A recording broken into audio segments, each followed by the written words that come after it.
Hello,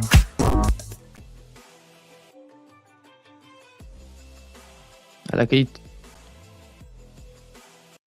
you turn it off? I can delete that. Yeah. Sorry about that, guys. Welcome back to the FPL Duo.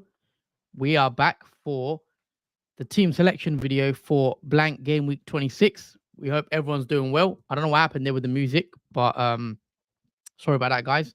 But yeah, how you doing, Jordan? Yeah, very well. Another week is gone. Another one approaches. There's a lot, I think, to talk about in our team selection. But first, we shall recap how Double Gameweek 25 underwent. Yeah, of course, Double Gameweek 25 is over. Let's discuss it. Talk about how it went. Because it was very interesting week to say the least. It didn't go how I wanted it to go, if I'm being honest. I think I was very unlucky with a couple of injuries we'll come on to, as you guys know. So let's start off with the team. In goal, I did have Dubravka, who did concede, I believe, 2 goals to, I think it was Nottingham Forest in the end, wasn't it? Which was a bit disappointing. I think we all expected this anyway from Newcastle. I don't think no one saw a clean sheet. So it was 2-2 against Bournemouth. My bad. And Newcastle did end up drawing at home. So yeah, that was disappointing to say the least. In the back line, Gabriel did keep a clean sheet. Obviously, Arsenal winning 5-0, comfy win against Burnley in the end. And yeah, that was one of the bankers that we thought, would be a clean sheet. So yeah, nice to see that paid off. Blanks for Doughty and Ake. Unfortunately, Ake didn't play one of the double game week fixtures, which was a bit annoying. I believe he only played the first game against Chelsea, and he didn't play a single minute against Brentford. But I think that means he will start in game week 26. Doughty played both games in the double, played 73 minutes against Liverpool, and conceded 3 goals. Got a -1 and got a yellow card as well. So he ends up with 1 point, which isn't great. Moving on to the midfield, let's start off with Foden, who again played 90 minutes both games, and both games he did blank. Unfortunately, Man City did struggle sort of in especially in the Brentford game to sort of break Brentford down. I thought Brentford did quite well. Obviously, Haaland getting the late winner in that match. So yeah, nothing for Foden. Richarlison again, he blanked in the 2-1 loss against Wolves. Saka, on the other hand, carried on his form, his goal-scoring form recently, getting the 2 goals, clean sheet point, and the 3 bonus points. And he only played 68 minutes as well. So yeah, nice to see Saka get a double-digit haul. And obviously, the big talking point of this double game week 25 is the Liverpool assets. As we know, the 2 main ones that a lot of us have in our teams, which is Jota and Darwin, both went off injured in that first game against keep forgetting who, against Brentford, isn't it? Liverpool ended up winning that game 4-1. Jota did pick up an assist in that game. Jota played 43 minutes, gave a lovely header to Darwin, and Darwin runs through one-on-one with the goalie and just chips the goalie as well, which was an emphatic finish from Darwin. But unfortunately, they only played one half of football in both those matches, and I think it was just unlucky. Darwin scored as well in that game, and he came off injured at half time, and then he missed the game last night in Liverpool's emphatic 4-1 win against Luton as well. So that's back-to-back 4-1 wins for Liverpool in the double game week. And none of my players really returned. I mean, Van Dijk went big. Guys, I did say Van Dijk is most likely to get a double-digit haul. He did exactly that. He got, I believe, a 10-pointer. He did score last night against Luton. So well done for those that did go Virgil. Definitely paid off. And then, to complete the team, Watkins, who got the 13-pointer against Fulham with the 2 goals, which was nice, and the bonus points. And Haaland did sort of pay off in the end. Maybe didn't score as many as we hoped. He did blank against Chelsea in the 1-1 draw, but then he did pick up a goal quite late on against Brentford with Man City's 1-0 win. Obviously, Brentford will feel a bit, they'll feel a bit hard done by. Obviously, it was a mistake from the goal. I think one of the players slipped, and then Haaland capitalized on it, went through in goal, 1-on-1 with the goalkeeper, and then Haaland wasn't missing. And then Haaland also scored again in that match, actually, to make it 2-0, but it was a slight VAR decision that ruled it out for offside. So, yeah, Haaland could have had a few more. he also missed a lot of chances against Chelsea, so he could have had at least 2 goals against Chelsea. But he ends up with 1 goal over the game week, which isn't the worst thing in the world. 10-pointer. Obviously, because he's my triple captain, he ends up on 30 points. And I have played my triple captain chip this week, as you guys can see. So on the bench, nothing really to discuss. Areola, 3-pointer. Palmer blanked against Man City. Pedro Porro got injured. And Taylor got 0 points, I believe, as well. And he's back from injury now as well, Taylor, which is exciting for me because I probably will need to play him in game week 26 to field 11 playing players. But yeah, that is it, guys, for my team for double game week 25. Disappointing game week, even though I got a green arrow. It could have been a lot better, I think, had Jota and Nunes played the double, because for those that didn't watch the game yesterday, Liverpool could have had a bunch of goals in that second half against Luton. I thought Liverpool were quite poor in the first half, but second half it was like a different team. And if Darwin and Salah were there, who knows what the score could have been. But yeah, ends up on a green arrow regardless, which I'll take at this point. 285k. I believe it's a small green arrow, but it's a green arrow nonetheless, and we take that. 85 points all out, and I'm still in a decent position, I think, going ahead into game week 26. I'll have to take a hit, but we'll discuss that in a bit. Yeah, let's pull up your team, Jordan. Talk us through your game week 25 and how it's gone as well. Yeah, I think I got pretty lucky in this double game week 25, how the circumstances went. But let's start off with the goalkeeper, Areola, who does in fact blank. I wasn't surprised that West Ham lost 2-0. They are a bit in a rough spell at the moment. But yeah, Areola did make 6 saves in that game, so he did reward himself with 2 points, which I think that's the reason why we have Areola. If he doesn't get a clean sheet, he always has those possibilities of getting the save points if he doesn't have obviously a clean sheet in the game. Moving on to the defence, so not really much I'll say to talk about, but Estupinian, frustrating one again, benched, only played 10 minutes in that game, so not really much to say in that annoyingly 5-0 win over Sheffield. So they did keep a clean sheet, and it wasn't a game where Estupinian was able to equalise on that at all. But let's move on to Ake, and yeah, he played in the first game, which was Chelsea, but he was benched in the second one against Brentford. So he only gets rewarded with 2 points because Brentford did score against them. So no clean sheet for Ake in either of the doubles. Moving on finally to the last defender, that is Gabriel, who had a bit more success in terms of clean sheets in that massive win over Burnley, 5-0. And yeah, 6 points for Gabriel. Moving on to midfield, so Foden in both games, yeah, he blanked. He only got a clean sheet point in the Brentford one, but that's about it for him. No attacking returns, surprisingly, from Foden. He was silenced in both of those games for Man City. Moving on to Saka, though, single game week player, managed to outscore a lot of the doubles, and that's with Saka only playing around 70 minutes in that game as well. So he did score the 2 goals, got the clean sheet point. He did get a yellow card, but still got rewarded the bonus 3. Moving on to the next midfielder, Richarlison, he blanked after playing about 70 minutes in that 2-1 loss to Wolves.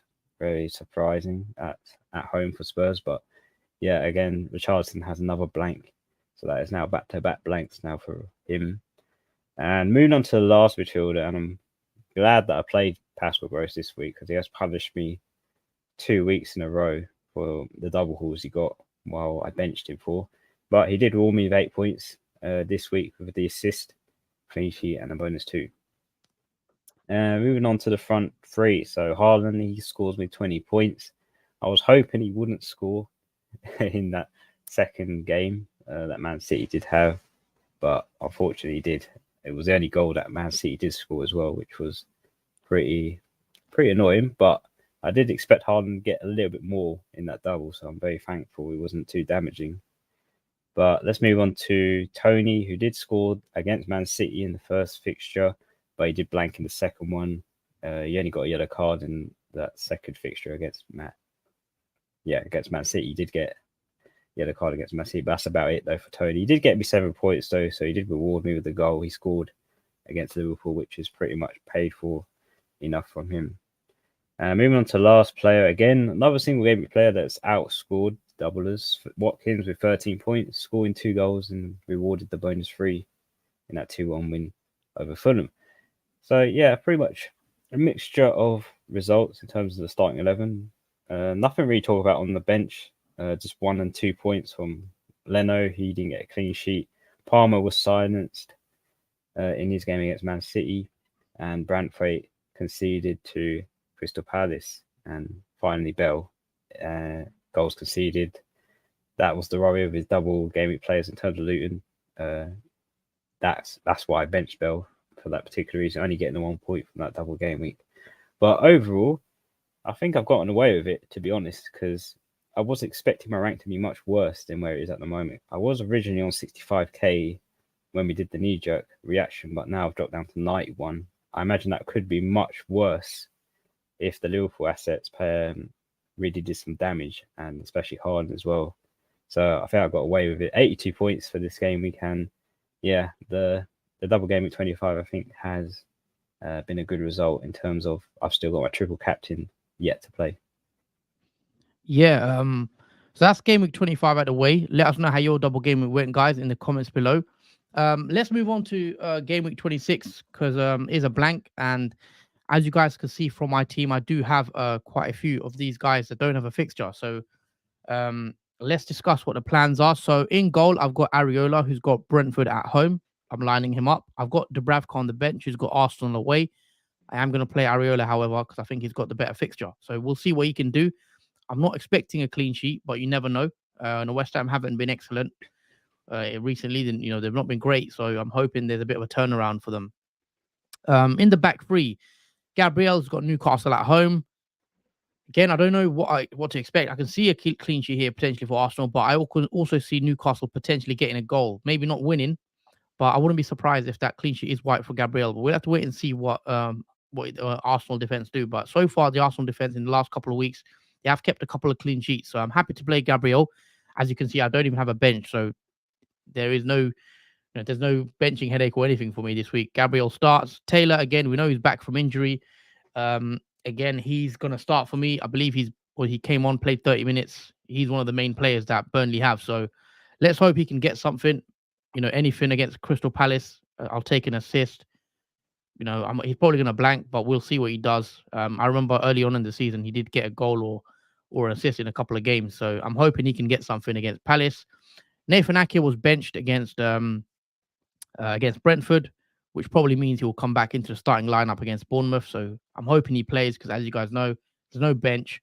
So I'm relying on Ake to start as well as Taylor. Otherwise, there could be issues in terms of getting the 11 men out on the pitch. In the midfield four, I do have a couple of issues. Obviously, first up, Jota, we know he's injured likely for around 2 months. He has a blank fixture anyway, so he's a priority transfer out for me. Sorry. Richarlison, also another player that doesn't have a fixture this week. So again, he's someone that I will be looking to get rid of. Foden's got Bournemouth away. We know he's had a couple blanks. However, I still think I'm going to keep him because I don't have much options, and it's a good fixture. Bournemouth away. You'd expect Foden to do something in that game. Saka's got Newcastle at home. It is a home game for Arsenal, so they are stronger at home. And Newcastle's away form is actually pretty poor, so this could be a good game for Arsenal's attack. So Saka, again, happy to hold him. Up front, I've got Watkins, got Forest at home, good fixture. Aston Villa are playing well this season. Watkins coming off the 2 goals against Fulham. Happy to hold him longer term. Darwin, again. So obviously, as we guys know, Liverpool played yesterday against Luton, and the front three was Gakpo, Elliott, and Diaz. Darwin wasn't on the bench, neither was Salah. They were both not in the squad yesterday in the game. And Klopp said Darwin and Salah are basically being monitored day by day. So Darwin isn't ruled out completely for the final on Sunday. Liverpool do play the cup final in 2 days' time, as well as Salah. So Darwin and Salah, we don't really know if they're going to be available for Chelsea. They could be.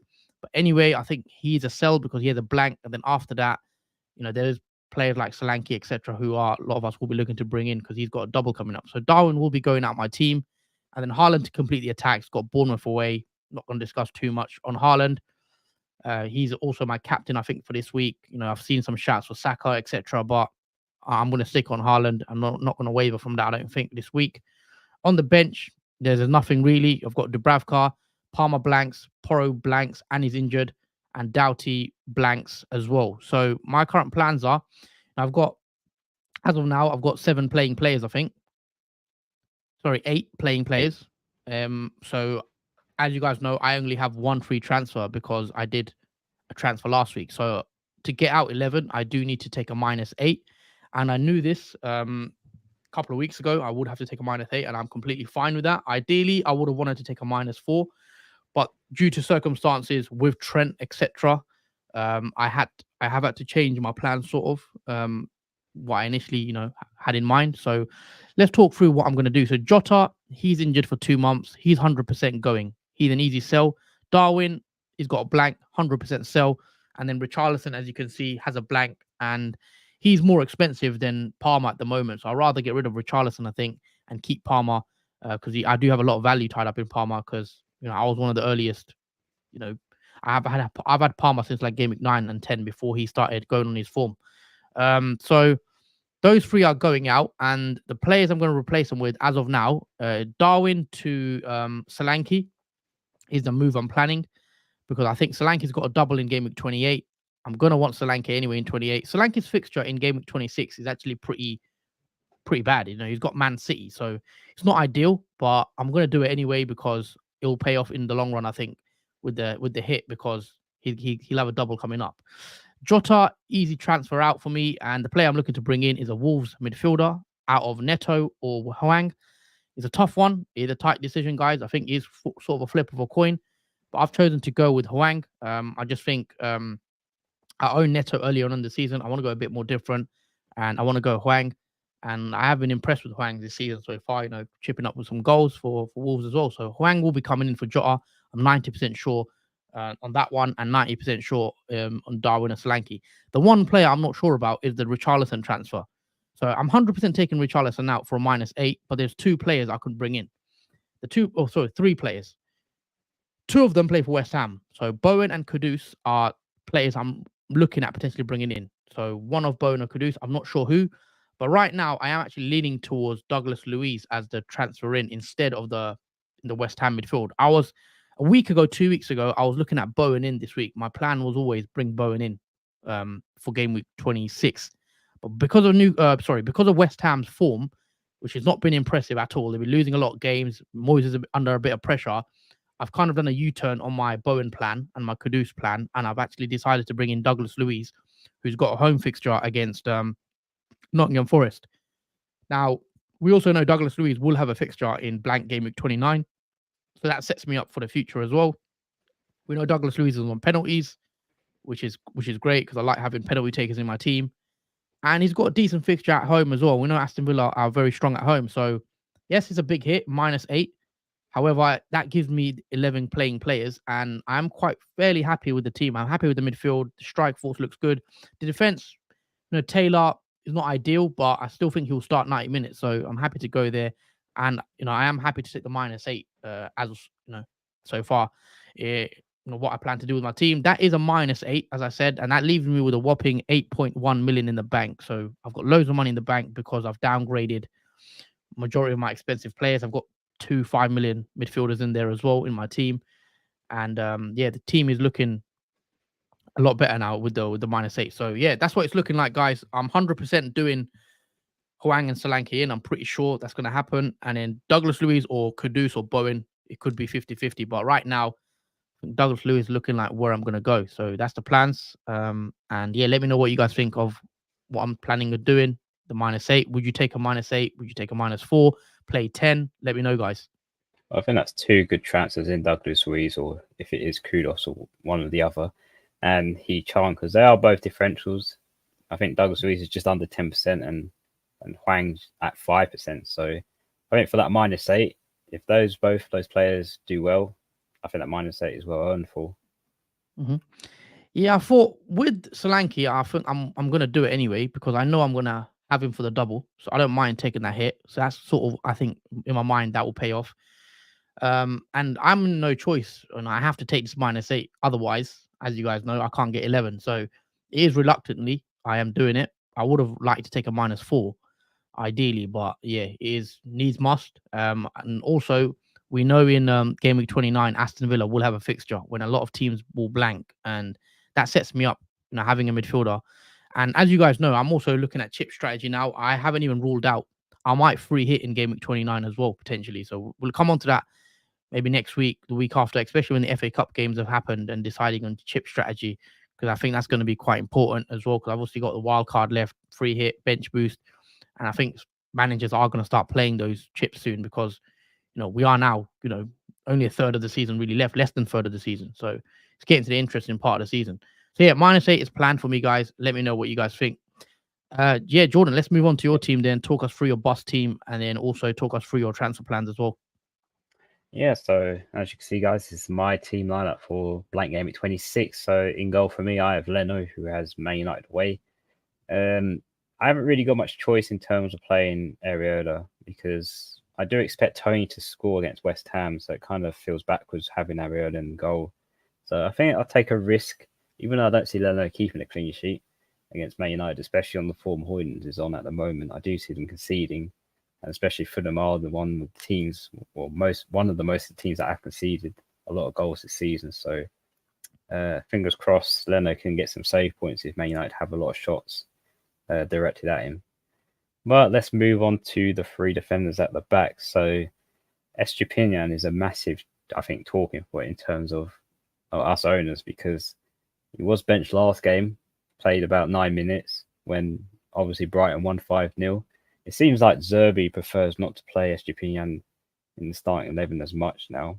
Maybe that's because maybe he doesn't feel like he plays better when he's on the pitch starting off, or if it's a tactical situation. But I'm going to start him in the hopes that he does play against Everton at home, as long as Zerbi trusts Estupinian to play in that fixture.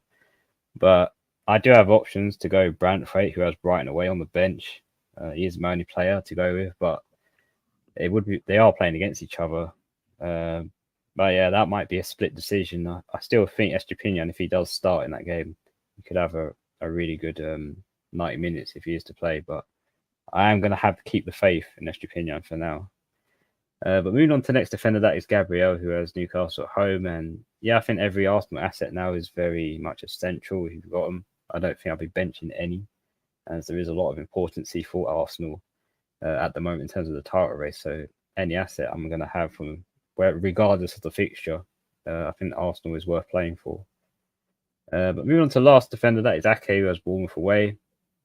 Now, again, this could easily be Branthwaite, who has obviously Brighton, but again, Estupinian does clash with Branthwaite, so I might just risk Ake in hopes he should play against Bournemouth away after being benched in the last game week. So yeah, we have to wait and see how that goes. But moving on to the midfield, so we've got Gross, who has Everton at home. Yeah, I'm happy to play Gross. I was watching that Brighton game where they won 5-0. Even though Gross was shifted in positions, I think Zerbi went to a back four and he shifted Gross to the right-hand side, but it didn't really affect him. He did get an assist still in that game. Could have potentially got more, if I'm honest, but I'm quite happy to play Gross. He has been a great asset that I've brought in. I'm just annoyed that I haven't equalised on all the returns he has had while I've had him transferred into my teams. But he did give me 8 points last game week, so I'm very happy to play him against Everton at home. Moving on to the next one, that's my second Arsenal asset, and that is Saka. Again, he's irreplaceable, it seems, after that double haul again. I think you must have heard us say, where's the double haul, Saka? And at the moment, he's currently repaying us with those hauls. So yeah, Newcastle at home, definitely one player that I won't be benching or getting rid of. Richarlison obviously has a blank this week, so he has no fixture, which only leads to Foden, who is the last midfielder in my midfield four, and he has Bournemouth away. So he did blank last game week in his double, but I think still Foden is a great asset to still have, even if he had 2 blanks in these 2 fixtures. He can be explosive in games if he has a really good one. So yeah, I'm happy to play Foden. Plus, I'm not really in a great position to play another one because Palmer does obviously have a blank as well. So let's wait and see how Foden does in that game. But moving up to the front three lineup. So we've got Tony, who has West Ham away. I think that's a good fixture for Brentford, especially the way West Ham aren't really great at the moment and are conceding a few goals to teams. And I think Tony can put maybe 1 or 2 behind West Ham. We have to wait and see. But hopefully he does. I mean, he's very low owned, Tony, as well, still just above 10%, I believe. So he's a great, almost a great differential to own at this current moment in the season. But moving on to the next forward, that is Watkins, who has Nottingham Forest at home. Again, Nottingham Forest are one of those teams that have conceded a few goals this season. So I think Watkins could be an alternate target for captaincy if you are looking to go different. Because I do expect a strong performance from Aston Villa at home against Nottingham Forest, who haven't looked great at the back recently. And finally, moving on to the last pick, and that is Haaland, who has Bournemouth away. And yeah, he's currently my captain pick for this week. And yeah, there's not much to say about Haaland, really. We all know how lethal he can be, even if he has 10 or so touches in a game or doesn't get involved in one half of the game. He's still dangerous when he takes opportunities that come past him. So I'm happy to have him as a captain for this blank game week. And just quickly on the bench, obviously we spoke about earlier, he has Brentford at home, so he's playing against Tony. And obviously Brentford as well. He could be on the bench, he could not be. You have to wait and see on the deadline stream what happens with obviously Brentford. But in terms of how my budget and transfers look, I have 2.1 million in the bank, so a little bit of pocket change to work on with the team. And I do have 2 free transfers, which I think I'm in a good position to be in with 2 free transfers, because a lot of us won't have 2. I don't think. Most likely have 1. So I'm in that luxury of having an extra transfer. But in terms of transfer plans, it's pretty simple for me. I do have a long-term plan, which is currently according to the plan at the moment, so that's all good. But I am thinking of taking out obviously Richarlison, because he's the only blank I have in this starting 11. So he will be definitely taken out at 7.1 million as well. He is quite expensive, so I am deciding to bring in someone cheaper as well. So the player I'm thinking of bringing in is Hwang, who has a very nice fixture against Sheffield United at home, and I think he will be a popular transfer, maybe an obvious one as well, considering Sheffield United have conceded the most goals so far in the Premier League and haven't looked great at all this season. So I think it's an easy target for Wolves assets like Neto, Hwang, or even the João Gomez, as you're thinking of going a bit risky with that. But I think, yeah, Wolves assets definitely are going to be on the eye for this blank game week. But yeah, Hwang is my transfer in. It's only one transfer I'm going to make, I think, because the rest of the team looks pretty fine. It's all starting as far as I'm aware. That does leave me with 3.6 million in the bank, and with 1 free transfer, which I'm probably going to roll if there isn't any issues in your starting 11 come to the deadline. Okay. I remember we obviously spoke knee jerk. You were looking at Neto over Hwang. Obviously, you were talking about maybe bringing Neto in. How come you Hwang? How come you switched on it? What do you think? Sided you one way or the other? I think with Hwang back in the team from the Asia Cup, he gets more of the goal action because he's had 10 goals so far this season, whereas Neto, I think he has had 1 or 2 goals so far this season. So I think there's a bit more upside going with the player that is going to score the goals rather than the player that's going to assist them. So I think that's my reasons for going for Hwang. It's more points as well if he is to score those goals against Sheffield, and maybe even a good captaincy option as well if people are brave enough to go there. But yeah, and he's cheaper as well.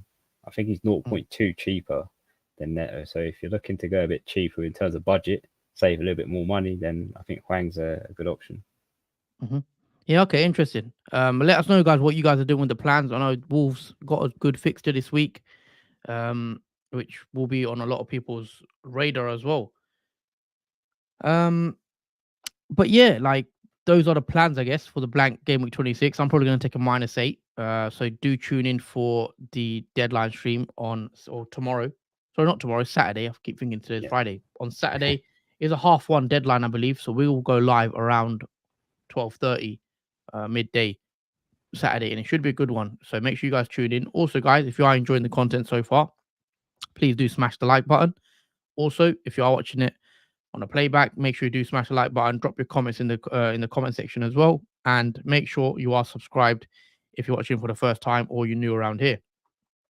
Got a couple of comments here from Alex. Don't know how much you keep up with FPL Twitter, but it's mad at the moment. I thought I was having a good season at 9k overall rank. but the analytics managers are almost all in the top 1, 2, 3K. I mean, 9K is very impressive if you're there at this stage of the season. It's not easy to do that, especially nowadays. A lot of more engaged managers, and it seems like every season it's getting harder to get into the top 10K. So, yeah, I think that's still great. Right? If you could finish 9K, then yeah, it's a very good rank. But yeah, ranks are, it's all bunched together still closely, but I think a lot of people haven't activated their chips, wild cards, free hits, bench boosts. And I'm sure there's going to be a lot of opportunities still, if you're not happy with your rank at the moment, to gain rank and still have a great end to the season. Yeah, there is a lot of obviously different things happening in terms of a lot of people in Blank Gameweek 26 are going to free hit.